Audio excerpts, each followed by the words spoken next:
Hello दोस्तों, आज है 17 जनवरी 2025 दिन शुक्रवार का, हिंदी तिथि माघ कृष्ण चतुर्थी। और आइए बात करते हैं आज के मुख्य समाचार, बड़ी खबरें, देश और दुनिया का ताजा अपडेट लेकर हाजिर हो गए हैं। आज का ये वीडियो भी बहुत ज्यादा महत्वपूर्ण होने वाला है, स्पेशल होने वाला है। कर्मचारियों के लिए, किसान भाइयों के लिए, युवाओं के लिए, पढ़ने वाले बच्चों के लिए काफी सारी काम की और महत्वपूर्ण बड़ी खबरें जानेंगे। वीडियो में आपको बहुत मजा आने वाला है। पूरा वीडियो आप ध्यान से आखिर तक जरूर देखते रहिएगा, है ना। तो बिना टाइम विलंब के शुरुआत करते हैं आज की पहली बड़ी खबर। लेकिन इससे पहले आपको बताएं कि आज है सकट चौथ, माघ मास की आज तिल चौथ का विशेष महत्व है। आज के दिन भगवान गणेश जी की पूजा और व्रत रखने से सभी प्रकार के संकट दूर होते हैं और जीवन में सुख समृद्धि आती है। संकष्टी चतुर्थी, जिसे आज तिल चौथ या सकट चौथ के नाम से भी जाना जाता है, हिंदू धर्म में भगवान गणेश जी की उपासना का एक महत्वपूर्ण दिन है और ये पर्व हर महीने के कृष्ण पक्ष की चतुर्थी तिथि को मनाया जाता है। लेकिन माघ मास की तिल चौथ का विशेष महत्व बताया गया है। कहा जाता है कि आज के दिन भगवान गणेश जी की पूजा और व्रत रखने से सभी प्रकार के संकट दूर होते हैं और जीवन में सुख समृद्धि आती है। आज के दिन माताएं अपनी संतान के सुखी जीवन के लिए निर्जला व्रत भी रखती हैं और विघ्नहर्ता गणेश जी की पूजा करती हैं। और ऐसे में सकट चौथ का ये व्रत आज 17 जनवरी शुक्रवार को रखा जाएगा और इस व्रत की यही सही तारीख है। आज के दिन तिल और गुड़ का विशेष उपयोग किया जाता है, जो इसे स्वास्थ्य और धार्मिक दृष्टि से और भी पवित्र बनाता है।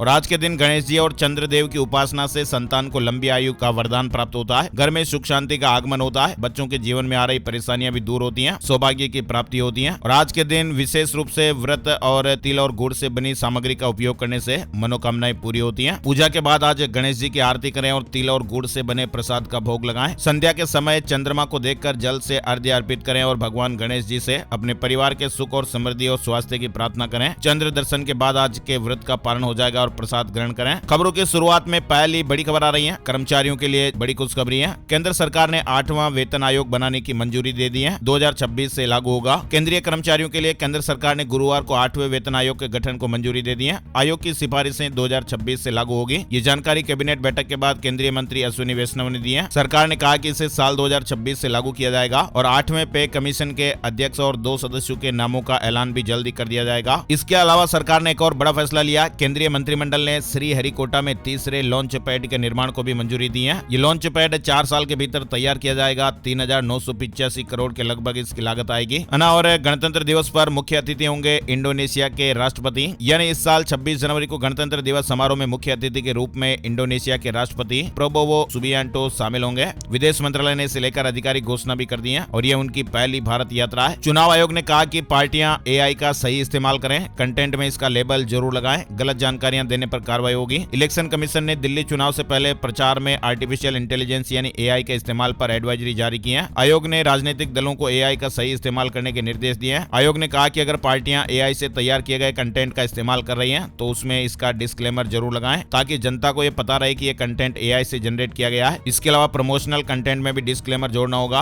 और 2025 में दुनिया की इकोनॉमी कमजोर रहने का अनुमान है, लेकिन भारत का लहराता रहेगा पताका। दुनिया भर के अर्थशास्त्रियों ने इस तरह का आकलन किया है। अमेरिकी अर्थव्यवस्था से 2025 में मजबूत वृद्धि की उम्मीद है और दक्षिण एशिया, विशेष रूप से भारत में भी मजबूत वृद्धि बनाए रखने की उम्मीद है। दक्षिण एशिया में स्थिति बेहतर बनी हुई है, जहां 61% मुख्य अर्थशास्त्रियों ने 2025 में मजबूत या बहुत मजबूत विकास की उम्मीद जताई है। मतलब दोस्तों, दुनिया भर के ज्यादातर मुख्य अर्थशास्त्रियों को यह लगता है कि साल 2025 में दुनिया की इकोनॉमी कमजोर रहेगी। हालांकि भारत इससे अलग मजबूत ग्रोथ बनाए रखेगा। गुरुवार को आई एक रिपोर्ट में इस तरह की बातें सामने आई हैं। टोल टैक्स पर सरकार नई प्लानिंग कर रही है। नितिन गडकरी ने बताया कि प्राइवेट गाड़ियों के लिए पास जारी होंगे, यानी अब लोगों को हाईवे पर रुककर टोल नहीं कटाना पड़ेगा। केंद्रीय सड़क परिवहन मंत्री नितिन गडकरी ने इसको लेकर एक बड़ा अपडेट दिया है। उन्होंने कहा कि सरकार नेशनल हाईवे पर प्राइवेट गाड़ियों के लिए मंथली और सालाना टोल पास पर विचार कर रही है। वहीं देखिए, गुड न्यूज आ रही है। जिस बीमारी से करोड़ों भारतीय परेशान है, उसके लिए वैज्ञानिकों ने खास डिवाइस तैयार की है। स्ट्रेस और तनाव के कारण आज हर कोई परेशान है। हर दूसरा आदमी इस समस्या से जूझ रहा है और इसको लेकर अभी हाल ही में वैज्ञानिकों ने एक डिवाइस तैयार किया जो स्ट्रेस को खत्म करने में मदद करेगा। Jawaharlal Nehru centre for advance scientific research Bengaluru के वैज्ञानिकों ने सिल्वर वायर का यूज करके एक डिवाइस बनाया है जो स्ट्रेस को फील कर सकेगा और इसके साथ ही दर्द का भी पता लगा सकेगा, जिसके बाद वह इलेक्ट्रिक रिएक्शन करेगा। इस डिवाइस को लोग पहन सकेंगे, जिसमें तनाव के पिछले रिकॉर्ड को देखने में भी डॉक्टरों को आसानी होगी और इसके बाद इलाज भी अच्छी तरह से हो पाएगा। चलिए आगे बढ़ते हैं। बड़ी खबर देखिए, अमेरिका ने भारत की 3 कंपनियों से प्रतिबंध हटा दिया है। डोनाल्ड ट्रंप के शपथ ग्रहण से पहले भारत को यह बड़ा तोहफा।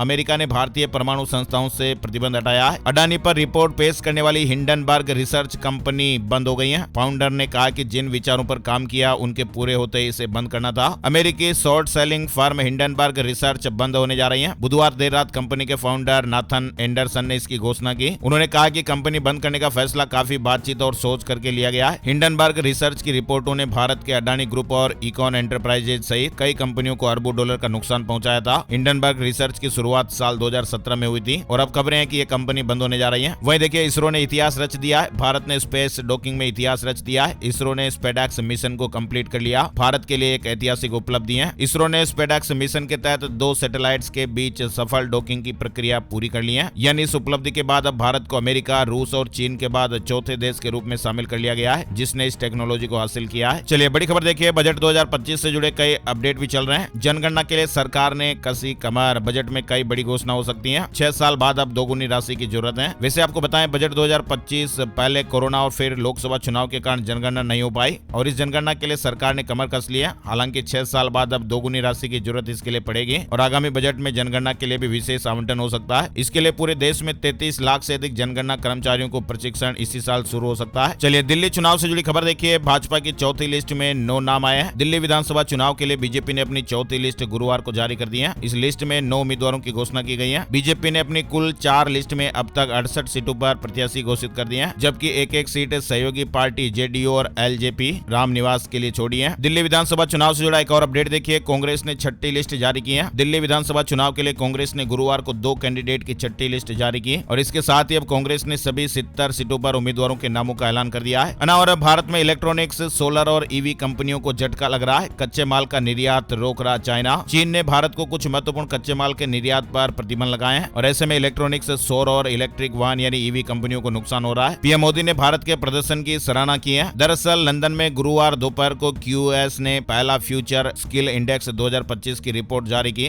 और इसमें भारत को उभरती हुई तकनीकों में भविष्य में मांग वाले कौशल के लिए सबसे तैयार नौकरी बाजारों में दूसरा स्थान दिया है। दरअसल यह अपनी प्रतिष्ठित विश्वविद्यालय रैंकिंग के लिए जाना जाता है। प्रधानमंत्री नरेंद्र मोदी ने गुरुवार को QS world future skills index में भारत के प्रदर्शन की सराहना करते हुए इसे मूल्यवान करार दिया है। पीएम मोदी आज करेंगे मोबिलिटी एक्सपो 2025 का उद्घाटन। कई गाड़ियां लॉन्च होने वाली हैं। भारत में हर 2 साल पर होने वाला ऑटो एक्सपो को अब भारत मोबिलिटी ग्लोबल एक्सपो के साथ जोड़ दिया गया है। ग्रेटर नोएडा में इंडिया एक्सपो सेंटर और मार्ट में 1 दशक से अधिक समय के बाद ये अपने मूल स्थान पूर्ववर्ती प्रगति मैदान यानी अब भारत मंडपम में वापस आ जाएगा और प्रधानमंत्री नरेंद्र मोदी आज 17 जनवरी को भारत मोबिलिटी ग्लोबल एक्सपो के इस दूसरे एडिशन का उद्घाटन करेंगे। इसमें होगा क्या, ऑटोमोबाइल कंपोनेंट उत्पादों और टेक्नोलॉजी में 100 से अधिक नए लॉन्च होने की उम्मीद है, यानी नई नई गाड़ियां, टेक्नोलॉजी के बारे में जानकारियां मिलेगी। और नितिन गडकरी ने बड़ा अपडेट दिया, सड़क निर्माण में खामियों को गैर जमानती अपराध बनाया जाए। गुरुवार को नितिन गडकरी ने कहा कि अगर सड़क निर्माण में कोई खामी होती है तो इसे गैर जमानती अपराध बनाया जाना चाहिए। साथ ही सड़क ठेकेदारों तथा इंजीनियरों को दुर्घटनाओं के लिए जिम्मेदार ठहराया जाना चाहिए। भारतीय टीम पर बीसीसीआई की सख्ती, घरेलू क्रिकेट खेलना अनिवार्य हुआ है। परिजनों की यात्रा पर भी अंकुश लगा है। भारतीय टीम के लगातार गिरते प्रदर्शन पर मंथन करने के बाद भारतीय क्रिकेट कंट्रोल बोर्ड यानी बीसीसीआई ने गुरुवार को 10 तरह के नियम यानी नीति पेश की है और इसका मकसद भारतीय टीम का प्रदर्शन सुधारना है। अब सभी क्रिकेटरों के लिए घरेलू क्रिकेट खेलना अनिवार्य होगा। इसके अलावा विदेश या दूसरे शहरों का दौरा करने पर परिवारों और निजी कर्मचारियों की उपस्थिति पर प्रतिबंध भी लगाए गए हैं। रक्षा मंत्री राजनाथ सिंह ने चेतावनी दी है, कहा कि भविष्य में युद्ध हिंसक और अप्रत्याशित होंगे। सैन्य दिवस के मौके पर कार्यक्रम को संबोधित करते हुए रक्षा मंत्री राजनाथ सिंह ने कई बड़ी चेतावनी दी है। उन्होंने कहा कि भविष्य में युद्ध और हिंसक और अप्रत्याशित होने वाले हैं। पीएम मोदी कल 18 जनवरी को स्वामित्व योजना के तहत 65 लाख से ज्यादा संपत्ति कार्डों का वितरण करेंगे। ये वितरण 10 राज्यों और 2 केंद्र शासित प्रदेशों के 50,000 से अधिक गाँवों और 230 से अधिक जिलों में संपत्ति मालिकों को किया जाएगा। बारिश से साफ हुई दिल्ली एनसीआर की हवा, ग्रेप 4 के प्रतिबंध फिलहाल हट गए। वर्क फ्रॉम होम भी खत्म हो गया है, यानी अब सरकारी या प्राइवेट में ऑफिस में वर्क फ्रॉम होम जरूरी नहीं होगा। कर्मचारियों को ऑफिस बुलाया जा सकता है। महाकुंभ 2025 से जुड़े अपडेट भी चल रहे हैं। चौथे दिन 25 लाख लोगों ने स्नान किया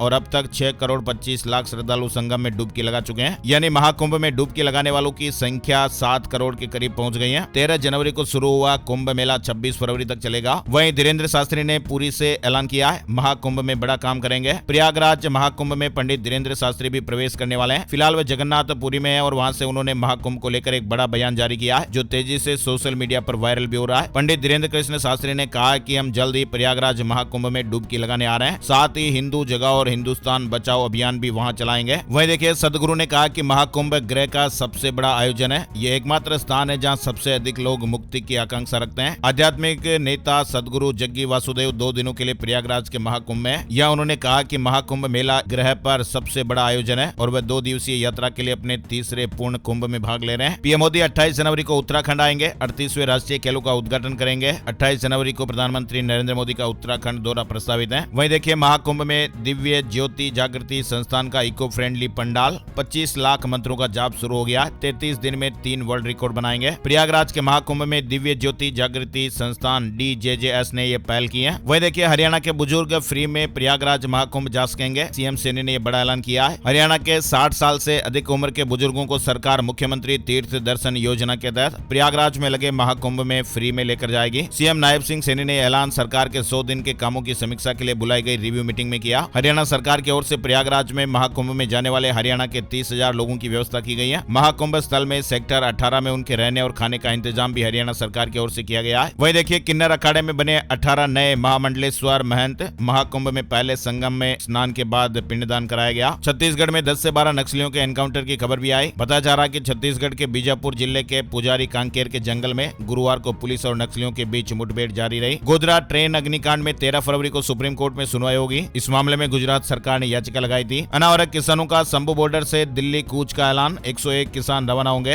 पंदेर ने कहा कि मोदी के पीएम रहते MSP कानून बनवाएंगे। हरियाणा और पंजाब के शंभू बॉर्डर पर आंदोलन कर रहे किसानों ने 21 जनवरी को दिल्ली कूच का ऐलान कर दिया है। किसान नेता सरवण पंदेर ने कहा कि इसमें 101 किसान शामिल होंगे। उन्होंने कहा कि केंद्र सरकार अभी तक वार्ता का मन नहीं बना रही है, इसलिए आंदोलन को और तेज करेंगे। ब्रिटिश पीएम बनने के बाद स्टारमर पहली बार यूक्रेन पहुंचे हैं। जेलेंस्की से 100 साल का समझौता करेंगे। कहा कि यूक्रेन की मदद में कमी नहीं आने देंगे। ब्रिटिश प्रधानमंत्री बनने के बाद कीर स्टारमर गुरुवार को पहली बार यूक्रेन की यात्रा पर पहुंचे। हरियाणा में 84 लाख बिजली उपभोक्ताओं को झटका लगेगा। FSA वसूली का फैसला बढ़ा है। 200 से ज्यादा यूनिट हुई तो फिर 94 रुपए ज्यादा देने होंगे। हरियाणा सरकार ने 84 लाख बिजली उपभोक्ताओं के लिए बड़ा अपडेट दिया है। सरकार ने बिजली पर लगने वाले फ्यूल सरचार्ज एडजस्टमेंट यानी FSA को 2026 तक के लिए बढ़ा दिया है। इससे लोगों को बिजली बिल पर प्रति यूनिट 47 पैसे FSA देना होगा। पंजाब के होमगार्डों को लेकर हाईकोर्ट का बड़ा फैसला, 27 साल से ड्यूटी कर रहे जवानों को हर महीने 10,000 रुपए मिलेंगे। पंजाब और हरियाणा हाईकोर्ट ने एक ऐतिहासिक फैसले में 27 साल तक लगातार सेवाएं देने वाले होमगार्ड को 10,000 रुपए प्रति माह का भत्ता देने का आदेश दिया है। अदालत ने कहा कि किसी व्यक्ति को यह भत्ता केवल इसलिए नहीं रोका जा सकता क्योंकि वह स्थायी या नियमित कर्मचारी नहीं है। यह उनके और उनके परिवार के सम्मानजनक जीवन जीने के अधिकार का उल्लंघन है और ऐसे में यह बड़ा अपडेट आया है। 27 सालों तक लगातार सेवाएं देने वाले होमगार्ड को 10,000 रुपए प्रति माह का भत्ता देने का आदेश दिया गया है। पंजाब में पनबस कॉन्ट्रैक्ट कर्मचारियों की सैलरी बढ़ी है। 5% बढ़ोतरी के आदेश जारी हो गए। 1 साल पूरा करने वालों को इसका लाभ मिलेगा। पंजाब सरकार ने पनबस कॉन्ट्रैक्ट वर्करों के वेतन में 5% की बढ़ोतरी की और इसका लाभ 1 नवंबर 2024 तक 1 साल पूरा करने वालों को मिलेगा। इस संबंध में सरकार ने आदेश भी जारी कर दिया है। लुधियाना में 220 होटलों को सील करने की तैयारी हो रही है। हाईकोर्ट ने कहा कि पार्किंग समस्या सुलझाएं, नहीं तो सीलिंग जारी रहेगी। अगली सुनवाई 27 तारीख को होगी। किसानों की हर समस्या का समाधान हो, तालमेल के साथ करें काम, उपराष्ट्रपति जगदीप धनखड़ ने बात कही है। उपराष्ट्रपति जगदीप धनखड़ ने कहा कि किसानों के मुद्दों का समय पर समाधान जरूरी है। उन्होंने कहा कि देश में किसानों की चिंता को किसी भी सूरत में नजरअंदाज नहीं किया जा सकता। वहीं देखिए एक बड़ी खबर आ रही है। लिंक्डइन द्वारा किए गए एक स्टडी में हर 10 में से 8 लोग नौकरी ढूंढ रहे हैं और आधे से अधिक 55% लोगों का कहना है कि नए साल में नौकरी ढूंढना और भी मुश्किल हो गया है। हालांकि 37% लोग कह रहे हैं कि वे साल 2025 में नौकरी नहीं ढूंढ रहे हैं। असम में बीजेपी के अध्यक्ष होंगे दिलीप सेकिया। सीएम हेमंत बिस्वा शर्मा ने बड़ी घोषणा की है। पश्चिम बंगाल से बड़ी खबर आ रही है। पश्चिम बंगाल सरकार ने सलाइन मामले में 12 डॉक्टरों को निलंबित करने का फैसला किया और अब निलंबन के खिलाफ जूनियर डॉक्टरों ने हड़ताल शुरू कर दी है। मिदनापुर हॉस्पिटल में अनिश्चितकालीन हड़ताल का ऐलान कर दिया गया। अनावरण नीट यूजी 2025 का आयोजन ऑनलाइन मोड में नहीं, OMR सीट और 1 डे 1 शिफ्ट में परीक्षा होगी। नीट यूजी 2025 परीक्षा का आयोजन CBT मोड में नहीं किया जाएगा। एग्जाम पिछली बार की तरह OMR सीट पर पेन पेपर मोड में होगा। NTA ने इस संबंध में नोटिफिकेशन भी जारी कर दिया है। अनावर देखिए आंध्र प्रदेश से बड़ी खबर। आंध्र प्रदेश के मुख्यमंत्री चंद्रबाबू नायडू ने जनसंख्या की घटती दर पर चिंता जताते हुए कहा कि अब हम एक ऐसा कानून लाने पर विचार कर रहे हैं जिसके तहत अगर आपके कम से कम 2 बच्चे हैं तो आप चुनाव नहीं लड़ सकेंगे। यानी आंध्र प्रदेश के मुख्यमंत्री जी ने कहा कि TDP केवल 2 से अधिक बच्चों वाले व्यक्ति को ही पंचायत और नगर निगम चुनाव लड़ने की अनुमति देने के प्रस्ताव पर गंभीरता से विचार कर रही है। उन्होंने ये संकेत दिए हैं कि जिनके 2 से कम बच्चे होंगे उन्हें स्थानीय चुनाव लड़ने की इजाजत नहीं दी जाएगी। बड़ी खबर देखिए, ब्रिटेन में 25 लाख युवा टेलीफोबिया नाम की एक नई बीमारी से ग्रसित हैं। ब्रिटेन में ये नई बीमारी फैली है। मोबाइल की घंटी बजते ही लोगों की धड़कनें तेज हो रही हैं और इसके इलाज के लिए ब्रिटेन के नॉटिंघम कॉलेज में एक नया कोर्स शुरू किया गया है जिसमें युवाओं का मोबाइल का डर खत्म किया जा रहा है। दरअसल इस बीमारी को कोल एंजाइटी या टेलीफोबिया कहा जाता है और ये मूल रूप से एक स्ट्रेस का ही लक्षण है। भारतीय क्रिकेट कंट्रोल बोर्ड BCCI ने गुरुवार को बहुप्रतीक्षित टाटा महिला प्रीमियर प्रीमियर लीग WPL 2025 का शेड्यूल जारी कर दिया है। हिमाचल में शिक्षा विभाग का बड़ा फैसला देखिए, कम छात्रों वाले स्कूलों में बदल जाएंगे टीचर। 20 या उससे कम छात्रों वाले स्कूलों में 3 या अधिक शिक्षकों को दूसरे स्कूलों में बदला जाएगा। छात्र और शिक्षक अनुपात के आधार पर नियुक्तियां होगी। झारखंड से बड़ी खबर देखिए, झारखंड में जमीन खरीदने के बाद मालिकाना हक के लिए सरकारी कार्यालयों के चक्कर नहीं काटने पड़ेंगे। झारखंड राज्य सरकार बार कोड के माध्यम से घर बैठे ही रसीद कटाने की सुविधा उपलब्ध करा रही है। वहीं झारखंड में शिक्षकों के लिए खुशखबरी भी आई है। नई प्रमोशन नियमावली को लॉ डिपार्टमेंट से हरी झंडी मिल गई है और अब वित्त और कार्मिक विभाग से स्वीकृति मिलने के बाद प्रस्ताव कैबिनेट जाएगा। झारखंड में निकाय चुनाव का इंतजार भी जल्द ही खत्म होगा। हाईकोर्ट ने सरकार को 4 महीने में इलेक्शन कराने के आदेश दिए हैं। बिहार में जमीन मालिकों के लिए बड़ी खबर आ रही है। अधिग्रहण और सर्वे के लिए सरकार ने नए गाइडलाइन जारी किए हैं। सरकारी योजनाओं के लिए जमीन अधिग्रहण के बाद होने वाले विवादों से बचने के लिए बिहार सरकार ने एक नया निर्देश जारी किया है और इस निर्देश के अनुसार अब जमीन की प्रकृति का निर्धारण वर्तमान स्थिति के आधार पर किया जाएगा, न कि 100 साल पुराने खतियान के आधार पर। इसके अलावा अधिग्रहित जमीन की फोटोग्राफी और वीडियोग्राफी भी कराई जाएगी। बिहार से एक और बड़ी खबर देखिए, सीएम नीतीश कुमार के खिलाफ शिक्षकों ने भरी हुकार। 20 जनवरी को विशाल प्रदर्शन करेंगे। बिहार के शिक्षक अपनी लंबित समस्याओं को लेकर 20 जनवरी को प्रदर्शन करने वाले हैं। योगी सरकार की इस योजना के तहत बिना ब्याज 5 लाख रुपए तक का लोन मिलेगा। उत्तर प्रदेश सरकार ने युवाओं को रोजगार शुरू करने के लिए बिना ब्याज और गारंटी के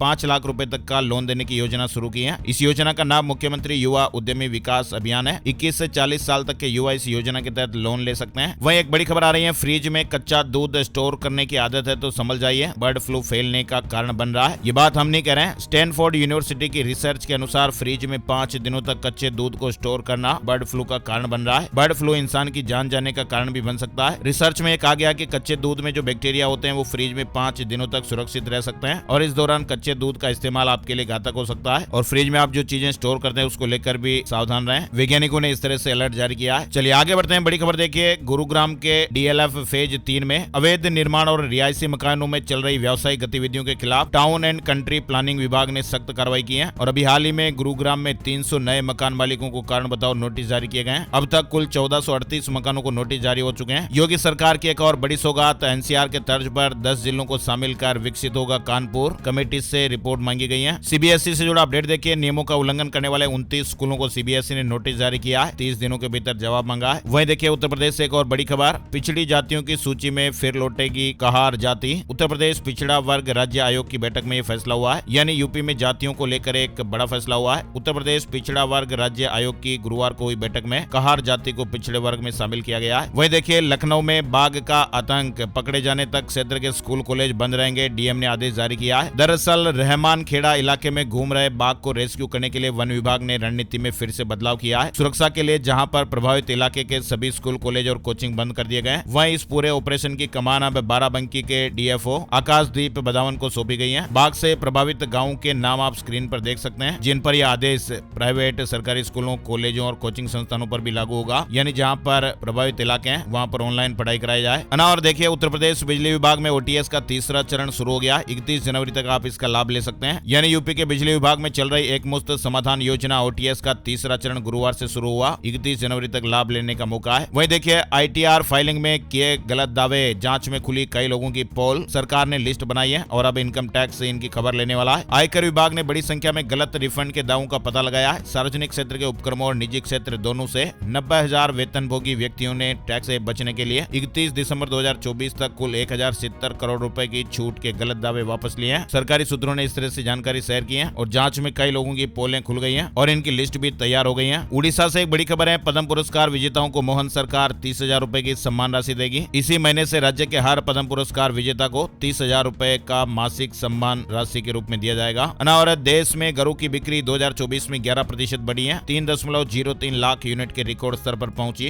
रिपोर्ट में जानकारी सामने आई। साल 2024 के दौरान आवासीय प्रॉपर्टी की बिक्री में निरंतर वृद्धि देखी गई है। कंगना रनौत की फिल्म इमरजेंसी का पंजाब में कड़ा विरोध, रिलीज पर बैन लगाने की SGPC ने मांग की है। चीन से जुड़े साइबर ठगों का पर्दाफाश हुआ है। राजस्थान के कोटा में पुलिस ने जोधपुर के 4 ठगों को पकड़ा, 50 करोड़ रुपए का खेल कर दिया। वहीं देखिए दुनिया की सबसे ज्यादा देखी जाने वाली रील बन गई। केरल के रिजवान ने यह इतिहास रचा है। केरल के युवा फुटबॉलर मोहम्मद रिजवान की एक साधारण सी रील ने इंस्टाग्राम पर 55 करोड़ से ज्यादा व्यूज बटा रहे हैं और ये गिनीज वर्ल्ड रिकॉर्ड बना है। उड़ीसा से एक और खबर देखिए, PWD को 1500 नहीं अब मिलेंगे महीने के पूरे 3500 रुपए। CM मांझी ने सामाजिक सुरक्षा भत्ता बढ़ाने का ऐलान किया है। उड़ीसा सरकार ने भी हाल ही में बुजुर्गों और विकलांग व्यक्तियों यानी कि PWD के लिए मासिक पेंशन को 1500 रुपए से बढ़ा बढ़ाकर 3500 रुपए हर महीने कर दिया है। वही देखिए मुकेश अंबानी पर जियो ने पैसों की बारिश कर दी, 18,540 करोड़ रुपए का मुनाफा कराया। रिलायंस को तीसरी तिमाही में 18,540 करोड़ का मुनाफा हुआ है। इन्फोसिस को 6,806 करोड़ रुपए का मुनाफा। एक्सिस बैंक को अक्टूबर दिसंबर तिमाही में 6,304 करोड़ रुपए का मुनाफा। और शेयर मार्केट न्यूज अपडेट में आपको बताएं, सेंसेक्स 318 अंकों की तेजी के साथ 77,042 के स्तर पर बंद हुआ। निफ्टी में 98 अंकों की तेजी रही और ये 23,311 के स्तर पर बंद हुआ। चलिए आगे बढ़ते हैं। बड़ी खबर देखिए, राजस्थान, दिल्ली समेत 6 राज्यों में बारिश, अनंतनाग, पुंछ में बर्फबारी। छत्तीसगढ़ में आज से मौसम में फिर से बदलाव देखने को मिल सकता है, ठंड फिर से बढ़ेगी। मौसम वैज्ञानिकों के मुताबिक प्रदेश में अगले कुछ दिनों तक मौसम शुष्क यानी ड्राई रहेगा। 18 जनवरी से पश्चिमी क्षेत्र में एक पश्चिमी विक्षोभ बन रहा है। इससे उत्तर भारत से शुष्क और ठंडी हवाएं छत्तीसगढ़ में पहुंचेगी और ठंड बढ़ेगी। उत्तराखंड में बारिश से ठंड बढ़ गई है। पहाड़ों में बर्फबारी का दौर भी शुरू हो गया है। मैदानी इलाकों में शीतलहर परेशानी और बढ़ाने वाली है। झारखंड में 19 जनवरी से मौसम बिगड़ने का अलर्ट जारी हुआ है। फिलहाल कड़ाके की ठंड पड़ रही है। हालांकि अगले 72 घंटों के लिए फिलहाल राहत की खबर है। 3 दिन तक मौसम में कोई बड़ा बदलाव नहीं होगा, लेकिन 19 जनवरी से मौसम का मिजाज फिर से बदलेगा। राजस्थान के जयपुर में शुरू होगा देश का सबसे बड़ा solar expo. Lok Sabha speaker Om Birla उद्घाटन करेंगे। 200 कंपनियां और 10,000 विजिटर इसमें शामिल होंगे। जयपुर के सीतापुरा स्थित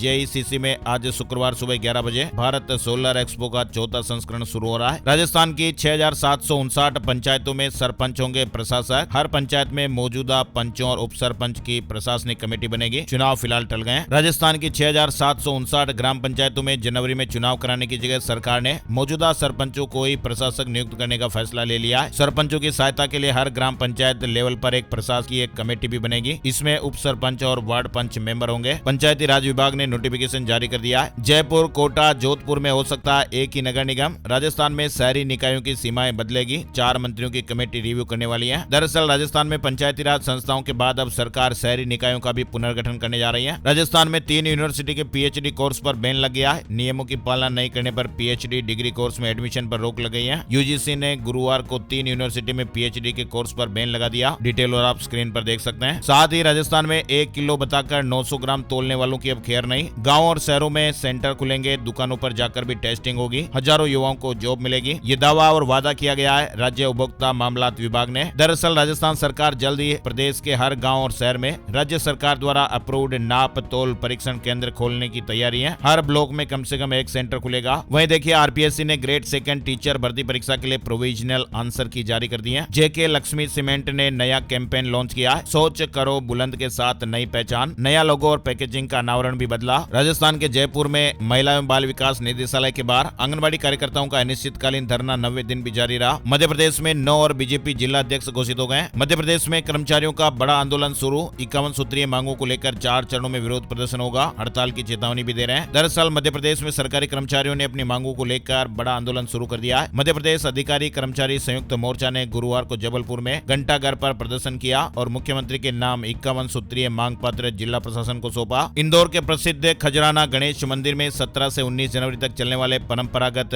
तिल चतुर्थी मेले की शुरुआत हो गई है। नगरीय निकाय चुनाव ईवीएम से होंगे। छत्तीसगढ़ से जुड़ी खबर, बैलेट पेपर से होंगे। पंचायत चुनाव अधिसूचना जारी हो गई है। छत्तीसगढ़ में ओबीसी आरक्षण के खिलाफ हाईकोर्ट में याचिका। पंचायती राज संशोधन विधेयक को चुनौती दी गई है। उत्तर प्रदेश में बीजेपी के 50% जिला अध्यक्ष बदले जाएंगे। दिल्ली की मंजूरी के बाद लिस्ट जारी होगी। प्रदेश में 2026 के पंचायत चुनाव से लेकर विधानसभा चुनाव 2027 तक की कमान संभालने के लिए बीजेपी के जिला अध्यक्षों की सूची तैयार हो गई है। 98 संगठनात्मक जिलों में से करीब 50% जिला अध्यक्ष बदले जाएंगे। केंद्रीय नेतृत्व की मंजूरी के बाद बताया जा रहा कि 22 जनवरी तक घोषित कर दिए जाएंगे। बिहार से बड़ी खबर देखिए, बीपीएससी 70वीं पीटी पर रोक लगाने से हाईकोर्ट का इंकार हो गया है। 30 जनवरी से पहले आयोग को एफिडेविट देने को कहा। 31 जनवरी को अगली सुनवाई होगी। यानी बीपीएससी 70वीं पीटी पर फिलहाल पटना हाईकोर्ट ने रोक लगाने से इंकार कर दिया है। अब जानते हैं gold price today, silver price today, सोने चांदी के भाव। 10 ग्राम 24 कैरेट सोना 760 रुपए बढ़कर 79,184 रुपए पर पहुंच गया है। 1 किलो चांदी की कीमत 2234 रुपए बढ़कर 91,784 रुपए प्रति किलो हो गई है। बात करते हैं आज का राशिफल, सितारे क्या कुछ कह रहे हैं। आज 17 जनवरी शुक्रवार के ग्रह नक्षत्र सौभाग्य योग बना रहे हैं, जिससे आज वृष राशि वालों के बिजनेस के रुके हुए काम दोबारा शुरू हो सकते हैं। मिथुन राशि वालों को नौकरी में तरक्की मिलने की उम्मीद है। रुका हुआ पैसा भी मिल सकता है। वृश्चिक राशि वालों की इनकम बढ़ सकती है और आर्थिक स्थितियों में सुधार हो सकता है। धनु और कुंभ राशि वालों के बिजनेस के लिए आज अच्छा दिन है और इसके अलावा बाकी राशियों पर सितारों का मिला जुला असर रहेगा। तो ये थे दोस्तों आज के मुख्य समाचार, बड़ी खबरें, हेडलाइंस और सुर्खियां, अपडेट। वीडियो कैसा लगा कमेंट करके जरूर बताइएगा और हमारी टीम की मेहनत और मोटिवेशन के लिए प्लीज इस वीडियो को आप फेसबुक और व्हाट्सएप पर भी जरूर अपने यार दोस्तों के के साथ शेयर कर दीजिएगा। एक और नई जानकारी और नए वीडियो में फिर मिलते हैं, तब तक के लिए जय श्री राम, जय हनुमान।